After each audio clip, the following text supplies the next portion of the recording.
Hey, it's Mary. Welcome back to my channel where I share with you the things I've learned on my writing journey to help you with you on yours. As you can tell by the title of today's video, I'm talking about the first chapter, the opening chapter of your story, and how to absolutely nail it. This is specifically about the first chapter of a novel. However, it can be applied to other things. Some of these points may be able to be applied to a nonfiction book, depending on the content, or maybe a screenplay if you are writing one of those. So don't totally click off if you are not writing a novel. Maybe you can find something of value in what I am going to say. So I don't want to make this intro longer than it needs to be. Let's get right into it and talk about the things that you should be considering when writing your first chapter so that you kill it. The first thing you want to consider is leaving a first impression, specifically a good first impression. We don't want to leave a bad first impression, but it's better than leaving no impression at all, I suppose. And when I say this, I'm not talking about the story in general. We'll get into that later. I'm specifically talking about the first impression of your main character. Just as if you were to meet somebody walking down the street, a stranger, you're either going to have a good first impression, bad first impression, or a mediocre first impression, something that really isn't an impression all that much. Your main character should have the same effect on your readers. Unless your story is a little bit odd or avant-garde, sitting outside the lines of what is standard, you're going to want your main character to be the person that your reader is going to root for, and that is why we want a good first impression. The last thing you want is for somebody to finish the first chapter without a good starting point or a clear idea of what your main character is going to be like. Think of your story like a business meeting, okay? And stick with me here. When starting a business relationship or going in to make a deal, you want the other person to like you and to see value in you. You want them to see the parts of your resume or the parts of your pitch that entice them. The goal is to, at the very least, have them want to continue the conversation and to eventually accept the deal. The same thing should happen with your main character.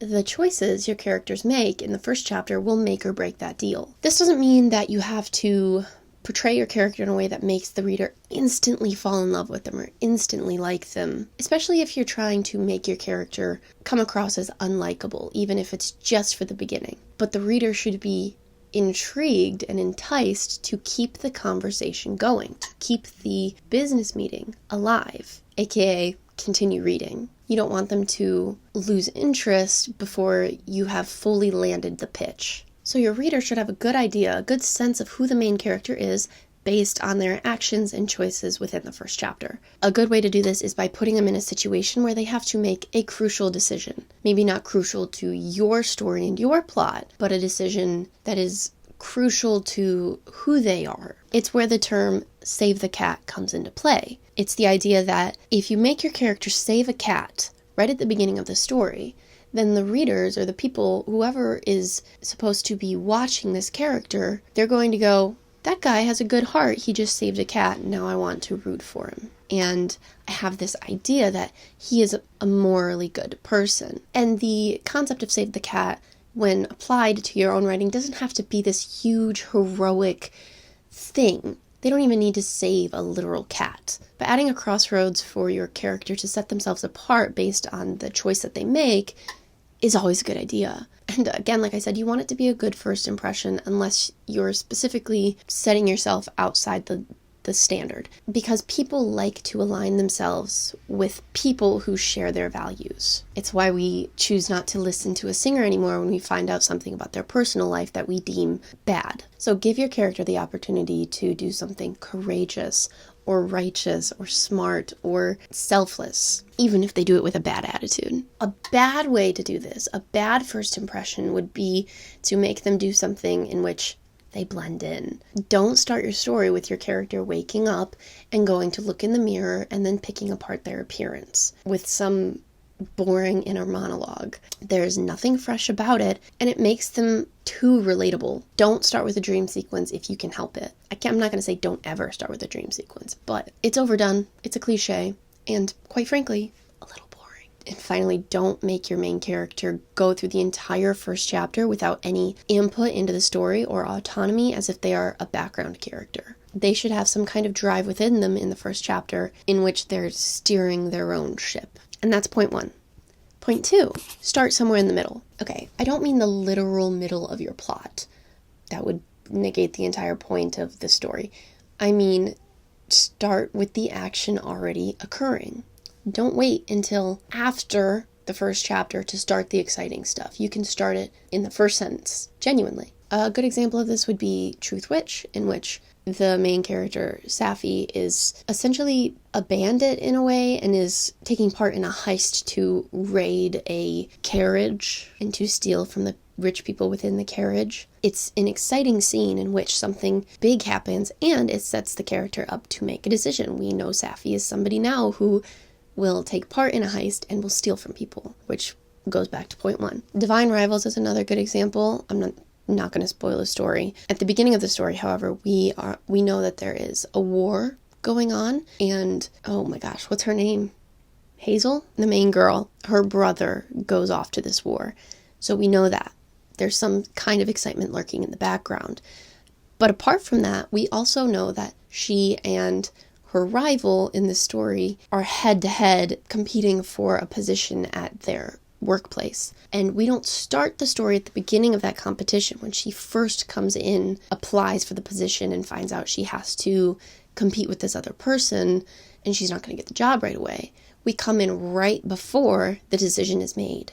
So they've already been competing for a specific number of time, we're not starting at the very beginning of that excitement. We're starting in the middle, and we're starting right before the big climactic conclusion that affects the character's life. Sometimes we writers like to think that we can romanticize the mundane things and make them exciting if you just explain it in a perfect way or in the best way with the best prose. Surely other people will agree and see the beauty in the boring stuff if we just convey it well enough. But the truth is, nobody wants to read 5 pages of your character doing boring things. We want conflict, and we want excitement and action, and we want change. We want relatability in new things. So if you're going to risk losing a reader in the first chapter, risk it with a big risk, not a boring risk. Bad idea. My next piece of advice for writing a killer chapter is to prioritize your best writing. The first few lines of your first chapter should be something that really hook the reader. You can't start your book with a sentence that is mid. Are you kidding me? No. You technically could and get away with it, but wouldn't it be better to just punch your reader in the face with something so intriguing and full of humor or wonder and gives a clear taste of the character and the stakes? Your first sentence sets the tone for the rest of the story. Here are some examples of what I believe to be very good opening sentences. Juiced had 2 problems: the moon and his mustache. There's also the opening chapter of High Society by Ali Carter. No one knew for certain when the trouble started at the Colgan School. You have the opening line from Percy Jackson and the Lightning Thief. Look, I didn't want to be a half-blood.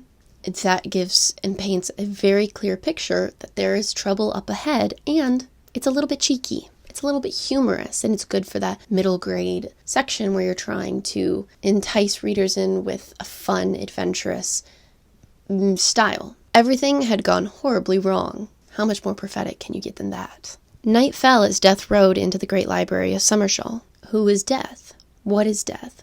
Why is it riding into Summershaw? What is Summershaw? Very bleak opening. Makes you intrigued and want to know what's going on. In the land of Ingery, where 7-league boots and cloaks of invisibility really exist, it is quite a misfortune to be born the eldest of 3. This is from one of my favorite books, Howl's Moving Castle. Obviously, we're reading this first chapter and we're like, cloaks of invisibility? Is it really that kind of story? And it touches on these things of magic and whimsy and exciting things that we should associate with happy things. But then she ends the sentence with, it is quite a misfortune to be born the eldest of 3. Why is it wrong to be born the eldest of 3? And how is that going to play into the magical whimsy side of this world that we are so clearly crafting? Here are some other examples of opening lines that are widely regarded as memorable and classic, and I have to admit they are very good. As you can see, some of them are on the shorter side, some are on the bit of a longer side, but they're all good and fitting for the story that they are in. If your book is going to be worth reading, it should be obvious from the first sentence or the first paragraph, the first page if you want to be really generous. And as a disclaimer, first of all, take everything I say with a grain of salt. If you think it will better suit your story and be more innovative and fresh to not listen to what I'm saying, go for it. Maybe it'll work out. But I do think that if you're going to do this, it should be short and it should be sweet. The last thing you want is a massive opening paragraph with excessive stylism and excessive explanation. Because when you do that, it's like starting a bike ride at the bottom of a really big hill. You want to start small and work your way up to all of those things.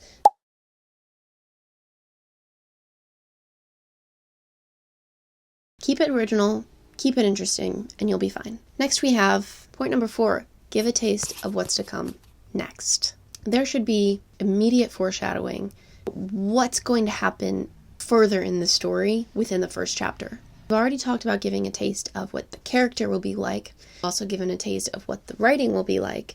Now we're giving a taste of what the actual story is going to be like. There should be 1 or 2 comments thrown out by the main character or a side character in the first chapter tells the reader that there are going to be secrets in this story that may or may not ever be revealed. Who knows? Stay tuned for details. This can be done anywhere in the first chapter. You can do it in the first sentence, you can do it at the end of the sentence like a bookend, or you can do it in the middle. No matter where you put it though, it should be the reason to have a chapter 2. And that's all I'm going to say because like I said, I think I've touched on this topic a little bit already and I don't want to be redundant. So foreshadowing, keep that in mind. Set up a question. And then finally, point number 5, write with the ending in mind. This is obvious, Mary. Of course I know I should write with the ending in mind. I already talked about foreshadowing. It's not exactly what I'm talking about. Yes, this point is the culmination of many things that I have talked about, but I'm specifically telling you to look into circular storytelling or ring composition or the chiastic structure. Chiastic? I think it's chiastic. Chiastic. I'm not sure how it's pronounced actually. I've only ever seen it written out. It's the idea that your story should be a circle that comes back to the beginning in some way. It should mirror each other symmetrically. The first half of your story should mirror the second half. It should have some sort of symmetrical parallel. So think of it like this. The first chapter, oh, you're over here. The first chapter of your story should parallel the last chapter of your story. For instance, in The Hunger Games, I'm going to use it again. I talk about The Hunger Games a lot. It's a very good story. It opens with Katniss waking up in an empty bed, reaching over to feel for her sister Prim and finding it cold and empty. It sets the narrative for Katniss's entire character arc. And real quick, spoilers, if you've never read The Hunger Games, skip ahead. You skipped ahead? Okay. Prim dies. At the end of the series, Prim is gone. Prim is dead. Katniss now wakes up to her being gone every single day. But now it's under totally different pretenses because Katniss is a completely different person. But where we started in the first book, when Katniss wakes up without Prim and Prim is still alive, she's just woke up early. We circle around the whole story and we come back to the end where Prim is now gone. And she wakes up every day dreading it. And obviously there's a lot more in this story. There's a lot more things that get paralleled and things that get mirrored, and it's great, it's clever, we love it. But that's just a simple example of the first chapter paralleling the last chapter. Another common example is Harry Potter. There are a lot of parallels in that story. Also, you have Beauty and the Beast. I'm going to put up some illustrations that depict what I'm talking about because I did not come up with this originally. I learned it from other people and I don't want to steal credit. So these are the depictions that I learned this from. Maybe they will help you. The thing about ring composition is that you don't necessarily have to know what the parallels are going to be when you begin writing. You can do it after you've figured out your ending. Perhaps you've already written your first chapter or your whole story, and now you can see the parallels from an aerial viewpoint a little bit better. And then you go back and you write in the parallels after the fact. That's totally fine. Or if you really know the vision of what you're writing, you can do that at the beginning. You can write the parallel and know exactly how you're going to end it. Likely, though, there are going to be things throughout the story that you're not going to be aware of needing parallels or needing to be mirrored in some way. And as you write, you will read, or as you edit and revise, you will see those missing parts and implement them and your story will be much better. Making your first chapter significant to specifically the last chapter is a great way of knowing that you have written something integral to the story. And it makes for a really great reread. You want your readers to be able to reread your book and be just as satisfied as if they had read it the first time. Some stories do this more strictly than others, more directly, while other stories are more vague. They give a vague impression of the parallels, and they don't worry about it being perfectly symmetrical. But no matter how you choose to do it, it is important to consider. Everything should be connected. Readers are smart. They can connect things that aren't even meant to be connected. But more than that, they definitely know when things are supposed to be connected and they're not. So be intentional about connecting parallels in your story. Those are the 5 points I have for you, but I'm not done yet, okay? Your girl's helping you out today. I'm going to give you some tips about how you can open that first chapter. You can do so with dialogue, with a literal thing that is being said. You can start it with a flashback. You can do it with a flash forward, which are underutilized, I believe. Think of it like, this is the story of how I died, or like a YouTube video that teases the things that are coming in the YouTube video with in this video, or coming up. Ignore I said that, actually. You could start it with an overview of the world and the setting and the story, like a preface, perhaps. Not quite a prologue. We're not talking a prologue. It's more of omniscient reader, kind of like Narnia. I'll post a picture of the opening chapter of Narnia.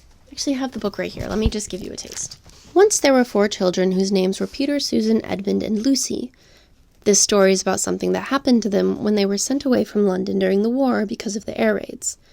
They were sent to the house of an old professor who lived in the heart of the country, 10 miles from the nearest railway station and 2 miles from the nearest post office. And then it goes on to talk about the professor and to talk about their family situation and all of that jazz, and it's just giving an overview. I hate my voice sometimes, and so I'm sorry if my reading voice is a little bit annoying. There's a reason why I don't do audiobooks. You could open your chapter with a diary entry or a letter. Obviously a letter that is relevant to the story. You could do a fight scene or a chase scene, something that really hits your reader with excitement and action from the get-go. You could do an important meeting or a deadline. You could do it with a game. Inheritance Games opens with Avery playing a game of chess. It has a bit of a lighthearted aspect to it, and people like to talk during games. It's an easy way to sneak in some world building, some character building, some dialogue, or you could do a different point of view. This one I would say to do so cautiously, especially if it's a point of view that is not recurring. You don't want to give the wrong impression of the story, but Six of Crows does this with Juiced. So those are some ideas for practically how you can open your chapter. If you have questions about what each of those could look like, I say give it a Google. So to summarize all of this, I'm going to leave you with a checklist of things to make sure you are incorporating into your first chapter before you sign off on it as a finished project. You have 5 points on this checklist. Make sure you establish the character. Make sure you establish the problem. Make sure you establish the setting. Make sure you establish the foreshadowing. And make sure you establish the question that needs to be answered in the following chapters. You take this checklist and you run with it and you dissect your first chapter, and it'll be a great foundation for the rest of your story to build off of. You're welcome. And yeah, that's all I have for you today. Hopefully it was helpful. Hopefully you enjoyed it. I love writing the first chapter. The first chapter of a story is so exciting. The world is at your fingertips, literally. Yep, so make sure you like and subscribe if you want more tips and tricks. I post other stuff, fun stuff about books and about writing, so if you're interested in that, give me a subscribe. Give me a follow. That was a weird sentence. I don't think anyone's ever said, give me a subscribe. Comment down below what your thoughts on the matter are and what tip I said that would you find most helpful. What is coming out of my mouth right now? I need to stop talking. My vocal fry is getting out of hand. Stay creative. Bye-bye.